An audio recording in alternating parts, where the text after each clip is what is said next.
Assalamualaikum warahmatullahi wabarakatuh. Ismahul anu arifan nafsi ismi Yusahadi Brojan. Insyaallah di kesempatan kali ini atau di video kali ini saya akan sedikit menjelaskan atau membedakan metode-metode yang ada pada pembelajaran bahasa Arab.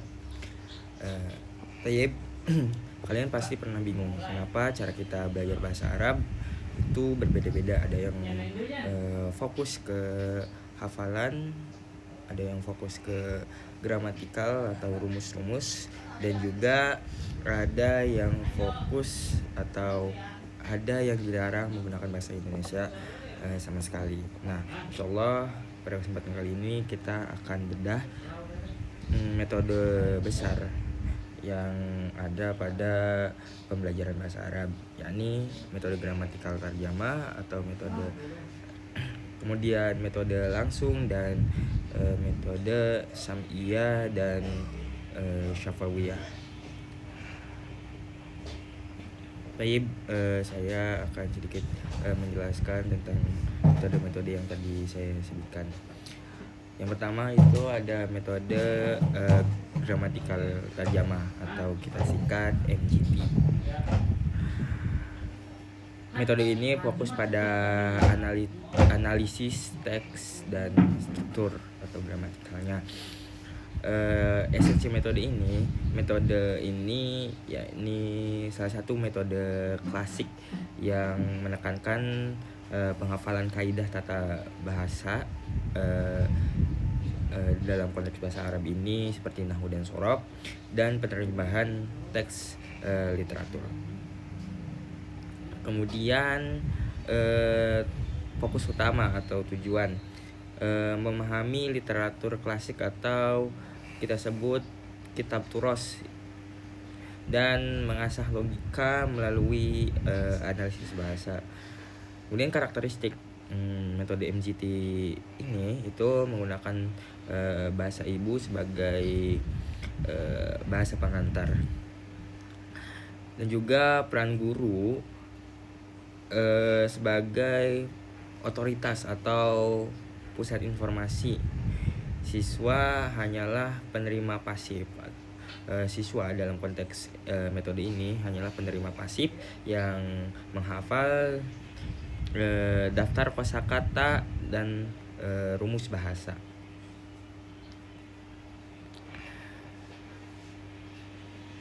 Nah, seperti yang saya tadi sampaikan, metode MGT ini adalah kakek buyutnya metode bahasa. Fokusnya itu pada membaca dan menulis dan juga menghafal. Nah, untuk kelebihan metode ini, murid itu akan sangat pandai menganalisis kitab klasik atau literatur gundur atau kitab turos kita sebutnya. Dan juga kelemahannya, murid mungkin bisa membaca teks filosofis tapi bingung saat harus menggunakan bahasa zaman sekarang. Kemudian ada metode metode langsung.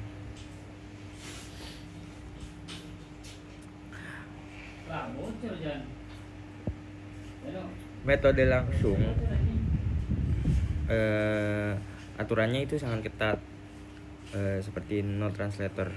Guru akan menggunakan gambar atau gerakan atau benda nyata. Tujuannya agar otak siswa terbiasa berpikir langsung dalam bahasa Arab tanpa transit dulu ke Indonesia. Untuk metode langsung ini kita namakan juga dengan direct method. Esensinya ini metode langsung ini atau direct method ini merupakan reaksi atas MGT atau melarang menggunakan bahasa ibu di kelas. Kalau di konteks kita itu bahasa Indonesia. Hubungan antara kata dan makna dibangun langsung melalui demonstrasi.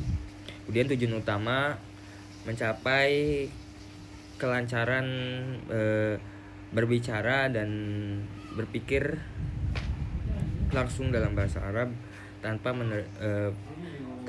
menerjemahkan di kepala murid.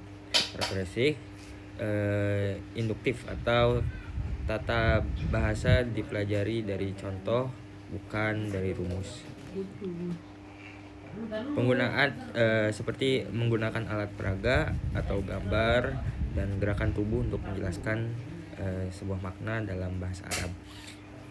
Kemudian peran guru sebagai fasilitator aktif, siswa sebagai praktisi yang aktif mencoba berbicara sejak hari pertama. Dan yang terakhir itu metode Syam'iyah Syafawiyah atau bahasa kitanya audio lingual. Metode ini berfokus pada pembiasaan melalui latihan simak dan ucap. Esensi berbasis psikologi behaviorisme, yang mana bahasa dianggap sebagai masalah pembiasaan atau habit formation melalui pengulangan. Kemudian tujuan utama Syam'iyah Syafawiyah ini mencapai pelafalan makhraj yang sempurna dan respon lisan yang otomatis. Kemudian karakteristik metode ini itu ada kita sebut susunannya, yakni simak, ucap, baca, dan tulis. Menekankan pada drill atau latihan pengulangan pola kalimat secara masif. Kemudian peran guru di metode ini, peran guru sebagai dirigen atau model yang mengontrol latihan, siswa sebagai peniru yang akurat. Nah, seperti yang saya tadi sampaikan, metode Syam'iyah Syafawiyah ini atau audiolingual merupakan metode simak dan ucap. Prinsip dasarnya adalah pembiasaan. Kita atau murid akan mendengarkan pola kalimat, lalu mengulangnya berkali-kali sampai otomatis tergambar dalam memori murid tersebut, seperti halnya kita menghafal sebuah lagu. Kelebihan metode Syam'iyah Syafawiyah ini ada pada makhraj dan intonasi.